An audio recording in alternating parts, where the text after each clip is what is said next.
Emotions were high for the Red Raider football team as they headed north to face their highest-ranked opponent of the season. But could Tech upset one of the last remaining undefeated teams in college football? Coming up, MCTV's Jade Hernandez will have a wrap-up of another chilly showdown in Iowa and much more in sports. The campus has come alive within the last couple of weeks with some unique sounds offered by Tech's Vernacular Music Center. Find out how a couple of guest performers, dancers, and an orchestra from a mythical land all offered some unique entertainment to the Red Raider community. And Halloween has officially ended after tons of spooky-themed events took over the South Plains area, and Texas Tech was no exception. MCTV's Haley Renteria has a look at how one of the departments used the concept of a popular Halloween activity to help students tackle their fears and find out about all the ghoulishly great resources they have to offer. This is the MCTV Weekday Update. Welcome to the Monday edition of the MCTV Weekday Update. I'm Allie Scott. And I'm Elene Khajishvili. It was a huge weekend for Texas Tech athletics, with volleyball, soccer, and football competing across the country.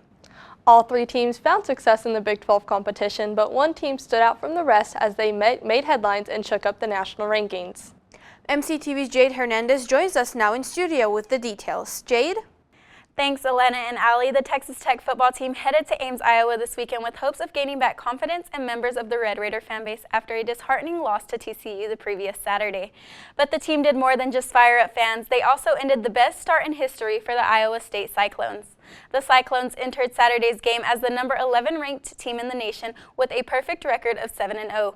But by the end of the fourth quarter, the Red Raiders ruined Iowa State's perfect season and possibly even their chance to be selected for the college football playoffs.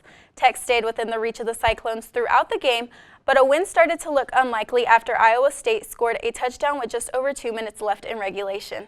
But 1 minute and 46 seconds later, Taj Brooks ran for 5 yards for a Red Raider touchdown, and the defense shut down the Cyclones to upset a top 25 team for the first time this year. The Red Raiders' win knocked Iowa State down to number 17 in the AP Top 25 poll. Tech football remained unranked but showed up in the others receiving votes category. The win also generated excitement in the college football world for next week's home showdown against Colorado. For the first time ever, Fox Sports' Big Noon Kickoff show will be headed to Lubbock to showcase Texas Tech to a national television audience. The kickoff show will take place from 9 a.m. to 11 a.m. in the student tailgating green space just west of Jones AT&T Stadium in the Commuter North parking lot. Coming up later in sports, I'll have a full look at highlights from Saturday's game, along with details on some other noteworthy Red Raider action in sports. Back to you, Elena. Thanks, Jade. Although sports may have taken over the headlines here on campus over the weekend, the attention has now turned back to a huge event that could lead to a big moment in history for the United States. Tomorrow is Election Day across the country. Voting locations will open early Tuesday morning from coast to coast, giving voters the chance to make their voice heard. Here in Lubbock, there are over 40 polling sites across the city, including right here on the Texas Tech campus. The Sub is the Election Day polling location for anyone on campus and the surrounding area. Voting will be available in the Red Raider Ballroom from 7 a.m. to 7 p.m. tomorrow. Anyone registered to vote in Lubbock County can cast their ballot at the Sub, and election officials will be on site to help in the process if you've never voted before. The Lubbock ballot includes state and local races, along with a proposition for a street improvement bond. But there's no question that the biggest race on November's ballot is for the President of the United States. Republican Donald Trump and Democrat Kamala Harris are in a heated race, with many polls showing the candidates separated by only a few percentage points. The actual winner will be determined by the Electoral College, but even those predictions are showing a fight to the finish tomorrow night. Either candidate will make history, but if Harris is declared the next president, she would be the first woman to ever take the role. Trump would also have a unique note in the history books, becoming only the second president in history to serve in non-consecutive terms. The Sub Ballroom will serve as a very important location tomorrow, but last night the facility was used for a much different purpose, filled with the sounds of an instrument not commonly heard in the western United States.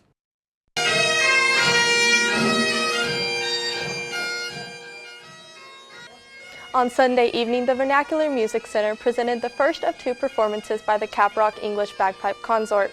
The event featured the local ensemble along with two special guest artists in residence, Michael McNinich and Alex Bartholomew. Both of the guest artists are from the eastern United States and are known as Masters of Breton music, a style developed in northwest France. The duo performed the ensemble while attendees were taught traditional Celtic dances. Professor Roger Landis, a senior lecturer in the School of Music, says last night's event was meant to do more than just entertain the audience. Learning about other cultures and also about how music functions to build community, because if you're moving together to music and you're playing together, that builds a certain kind of community for a short time. The Sub Ballroom event was the first of two public performances for McNinich and Bartholomew. During their guest residency here on campus, the musicians will join the Caprock English Bagpipe Consort Ensemble again tonight for a final concert in the Hance Chapel at 8 p.m. Tonight's concert is free and open to the public. This week's bagpipe events were organized by Texas Tech's Vernacular Music Center. The VMC focuses on bringing folk and traditional music and dance from around the world to the local community through various programs and performances. For students, one unique option offers a chance to be a part of the Eternal Star Wars Orchestra, a musical group from the mythical land of Basanda. If that leaves you with more questions than answers, MCTV's Caitlin Rudolph recently met up with the group before their fall performance to find out about this creative collaborative concept. The Texas Tech Folk Orchestra held their fall performance in the Hemley Recital Hall last Wednesday. The group is directed by Professor Chris Smith from the Texas Tech School of Music. The orchestra is made up of over 20 musicians and dancers dressed in Nora costume representing the fictional characters they created for the orchestra. So my favorite piece of lore is actually what Dr. Smith wrote for me. He gives you the chance to have a persona that he creates for you. And so what you do is you give him little bits of personal information that he asks for, and then you include anything that you want that you feel is important. And he creates a very detailed, multi-page story about you. Amy Jackson plays double bass for the Tech Folk Orchestra. She was selected to be part of the group after auditioning earlier in the semester. Since then, it has become one of the highlights of her week. My favorite part is the people. Like, everyone's just so nice, and we always have a good time. It's like my favorite part of the week, to come to rehearsal and just see all my friends and get to play great music. Taya Martin is in her 4th semester with the Tech Folk Orchestra. Martin has really enjoyed the chance to grow her skills as a musician. So originally I was a French horn player. After playing 2 semesters of Celtic, I decided to ask Smith if I could switch to piano, which is an instrument that I didn't have a whole lot of practice on, but I really enjoyed playing, and it has been a wonderful experience so far. I've been able to express a lot of creativity in this, because Smith doesn't write a part for the piano. I get the bass part, and I form the rest of what I want to play for that piece on whatever I want to play for that piece and the vibes. Martin says that this concert was going to be her favorite memory from her time with the orchestra. She says the experience has been a huge influence during her time at Tech. This ensemble has just been really wonderful for me. I've had some instrument struggles in my time here, but this ensemble specifically is one of the, at one point was one of the only places where I was really able to express myself creatively in very specific ways. So yes, Dr. Smith has set up quite a really loving, expressive community, and I just feel very blessed and lucky to be a part of it. The Texas Tech Folk Orchestra is currently seeking new members with a passion for creatively expressing themselves. To find out more information, you can go to their website, theeternalstalwartorchestra.org. For MCTV, I'm Caitlin Rudolph. If you spend the weekend in Lubbock, you may have been looking for higher ground, as many parts of the city experienced flooding conditions on Saturday. The much-needed rainfall was accompanied with lightning, thunder, and even hail for some parts of the South Plains. But will those conditions be more common as we continue into the month of November? Let's take a look at the MCTV forecast. The clouds are clearing on the MCTV tower cam. Heavy clouds remained over campus most of the day today. Those clouds moved in last night and created some sprinkles and light showers throughout the day. Local radar has continued to be active since late yesterday evening, but today's storms have not had as much of an impact inside the city limits. Rain totals from the weekend so far range from around an inch to as high as 5 inches in the northern South Plains. Here in Lubbock, the southwestern city limits experienced between 3 and 4 inches in less than 24 hours on Saturday. The current weather system should move out of our area later this evening, and the sun is expected to return through midweek. But on Thursday, a new storm front is forecast to bring more rain into the forecast that may continue through the end of the week. Temperatures are also expected to vary between now and next weekend. Tomorrow and Wednesday should include a return to the upper 60s and low 70s. But the late week storm system will also drop temperatures, with highs only forecast to reach the mid-50s. Low temperatures on Friday night are currently expected to drop into the 30s, and that could mean we could potentially see a first freeze in Lubbock by the weekend. Looking ahead, a return of sunny skies and mild temperatures could be on the way in time for this Saturday's football game at the Jones.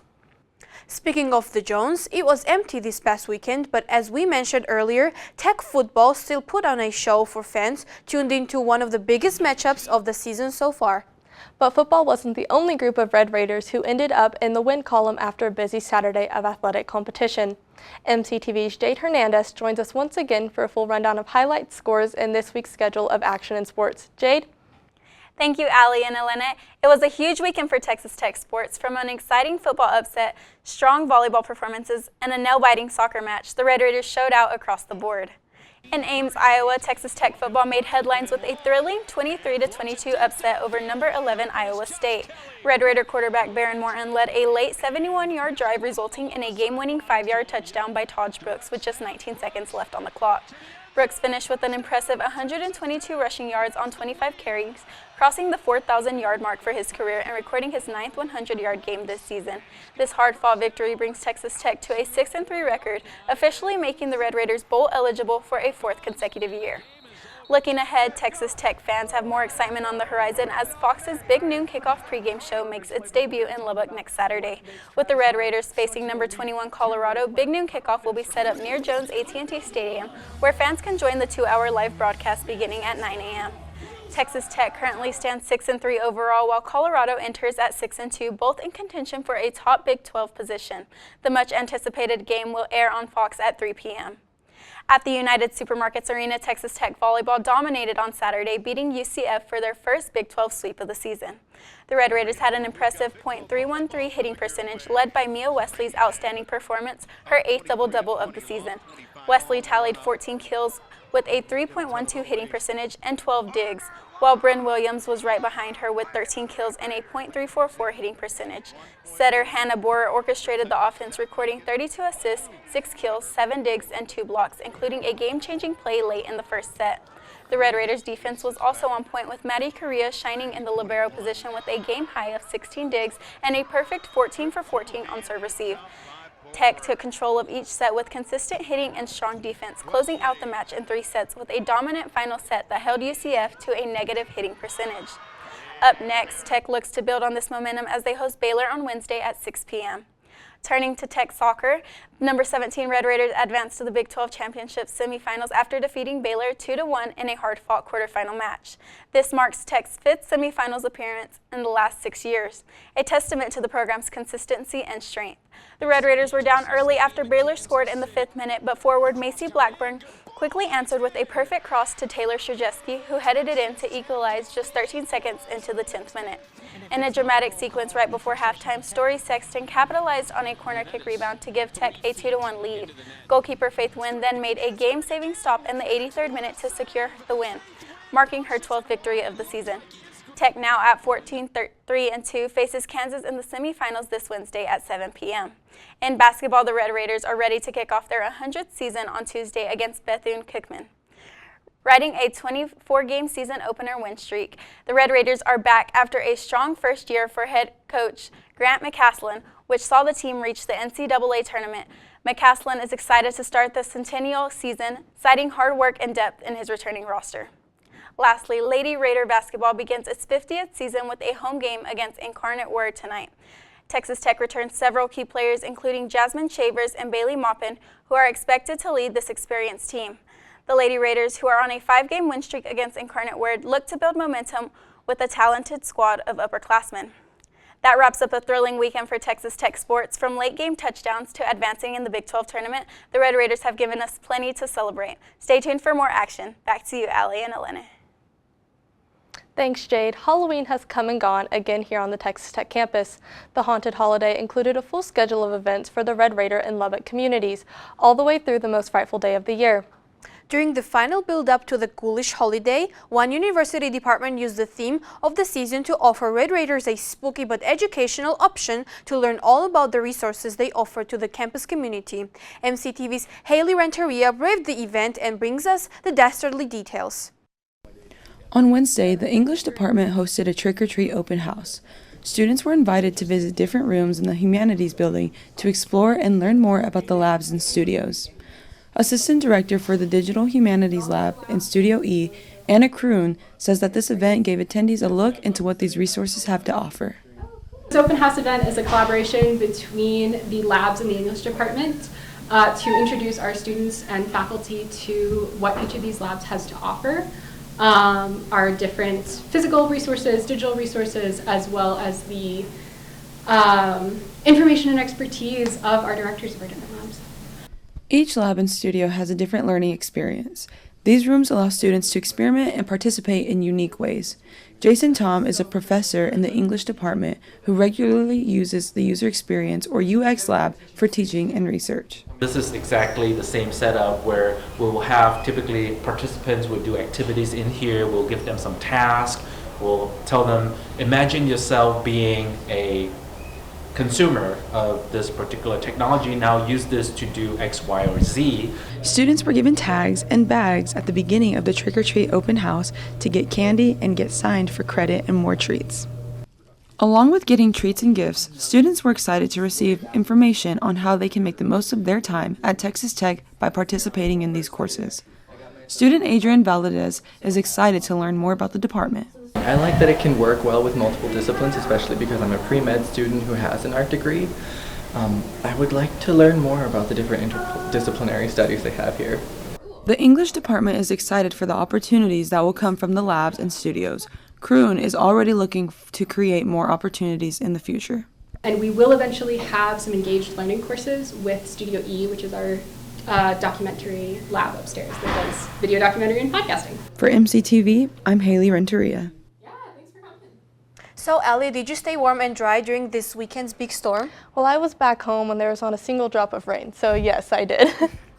That's all for today's edition of the MCTV's Weekday Update. Thanks so much for joining us, and be sure to check ttuhub.net every day for more news. We'll see you on Thursday.